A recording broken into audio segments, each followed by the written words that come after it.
Same thing sir. ನಾನು ಇವರು ಎಷ್ಟು ಮಾತಾಡಿದೀವಿ ಅಂದರೆ ಒಂದು ಸಂಬಂಧ ಸರ್ ಅದು. ಈಗ ಆಗ್ತಿರೋ ಮೇನ್ ಪ್ರಾಬ್ಲಮ್ ಸಿನಿಮಾ ಮತ್ತು ಪತ್ರಕರ್ತ ಮಧ್ಯೆ ಆ ಸಂಬಂಧ ಬಂದು ಒಂದು ಸಸ್ಪಿಷನ್ ನಡೀತಾ ಇದೆ, ಒಂದು ಅನುಮಾನ. ನನಗೆ ಅವ್ರು ಕಂಡ್ರೆ ಅನುಮಾನ, ಇವ್ರು ಏನಕ್ಕೆ ಇದು ಮಾಡ್ತಿರೋದು, ಏನೋ ಟ್ರಾಪ್ ಮಾಡಕ್ಕ, ಇದು ಒಂದು ಟ್ರ್ಯಾಪ್ ಅಂತ ಭಯ ಆಗ್ತಿದೆ ಆರ್ಟಿಸ್ಟ್ಗೆ ಎಲ್ಲವೂ.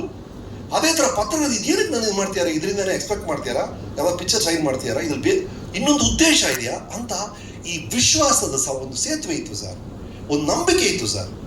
ಆ ನಂಬಿಕೆನ ಇವ್ರು ಹೇಳಿದ್ರಲ್ಲ, ಗೌರವ ಅನ್ನೋದು ಗಳಿಸ್ಕೊಳ್ಳೋದು ಸರ್. ಅದು ಗಳಿಸ್ಕೋಬೇಕು ಅಂದರೆ ಈ ನಂಬಿಕೆ ಬಿಟ್ವೀನ್ ನಿಮ್ಮ ಪತ್ರಕರ್ತರು ಮತ್ತು ಚಿತ್ರರಂಗದ ಮಧ್ಯೆ ಒಂದು ನಂಬಿಕೆಯ ಸೇತುವೆ, ಒಂದು ವಿಶ್ವಾಸ. ಅವ್ರು ಫೋನ್ ಮಾಡಿದ್ರೆ ನಾನು ಇವತ್ತರೂ ನಾನು ಒಂದು ಫೋನ್ ಮಿಸ್ ಮಾಡಲ್ಲ ಇವ್ರದಲ್ಲ. 35 ವರ್ಷ ಆಯ್ತು. ನಮ್ಗೆ ಗೊತ್ತಿರೋರು ಯಾರು ಫೋನ್ ಮಾಡೋದು next minute I take it. ನನಗೆ ಡೌಟೇ ಇಲ್ಲ, ಇದು I don't fear at all ಇವ್ರ ಬಗ್ಗೆ. ನನಗೆ ಆ ನಂಬಿಕೆನೇ ಇದು ಉಳಿಸ್ಕೊಂಡು ಹೋಗ್ತಾ ಇರೋದು. ಆ ನಂಬಿಕೆ ವಿಶ್ವಾಸವನ್ನ ಎಷ್ಟು ಗಳಿಸ್ತಿರೋ ಅಷ್ಟು ಸೇಫ್ ಆಗಿರ್ತೀರ ನೀವು in your own profession, in whatever you are doing. Number 1. Number 2, ಬದಲಾಗಿ ಇವ್ರು ಏನು ಮಾಡಿದ್ರು, ಸುದ್ದಿ ಸಂಘದ ಬಗ್ಗೆ ಅವ್ರು ಹೇಳಿದ್ರಲ್ಲ, ಕೆಲಸ ಇರಲಿಲ್ಲ, ಆ ರಿಸ್ಕ್ ತಗೊಂಡು ಸಿನಿಮಾ ಮಾಡಿದ್ರಲ್ಲ, ಅದು ಬರೀ ಅವ್ರು ಸಿನಿಮಾ ಮಾಡ್ತೀನಿ ಗೊತ್ತಿತ್ತು, ಬೇರೆ ವಿಷಯ. ಆ ರಿಸ್ಕ್ ತೊಗೊಂಡ್ರಲ್ಲ ಸರ್, ಆ ಒಂದು ಸಣ್ಣ ರಿಸ್ಕ್ ತೊಗೊಳ್ಳೋ ಮನೋಭಾವ. ಅಂದರೆ ಎಲ್ಲರೂ ಚಿತ್ರ ಮಾಡಿ ಅಂತ ಹೇಳ್ತಾರೆ ನಾನು, that is not the point. Very very dangerous field ಅದು. ಅದಲ್ಲ, ನಿಮ್ಮ ಒಳಗೆ ಹೇಳ್ತಾ ಇರೋದು ಸರ್, ಇನ್ನೊಂದೇನೋ ನಾನು ಮಾಡ್ಬೋದು, ಇನ್ನೊಂದು ವಿಷಯ ನಾನು ಮಾಡ್ಬೋದು ಅಂತ ಇರುತ್ತಲ್ಲ ಸರ್, ನಮ್ಮೆಲ್ಲರಿಗೂ ಇರುತ್ತೆ ಸರ್. ಅದನ್ನ ಯಾವುದೋ ಒಂದು ರೀತಿಯಲ್ಲಿ, ಒಂದು ಸಣ್ಣ ರೀತಿಯಲ್ಲಿ ದಯವಿಟ್ಟು ಟ್ರೈ ಮಾಡಿ ಸರ್.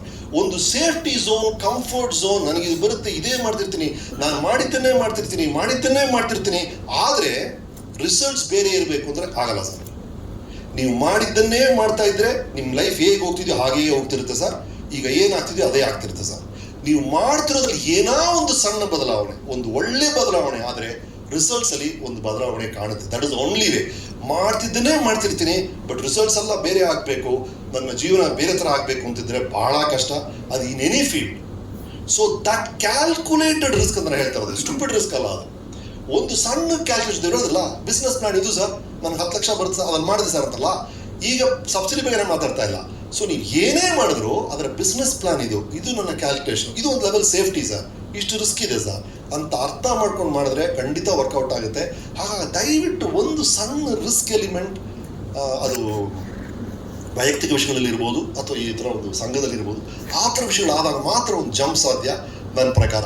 ಆ್ಯಂಡ್ ಓವರ್ ಆಲ್ ನನಗೆ ಚಿತ್ರರಂಗದಲ್ಲಿ ಈಗ ಆಗ್ತಿರೋ ದೊಡ್ಡ ಪ್ರಾಬ್ಲಮ್ ಅಂದರೆ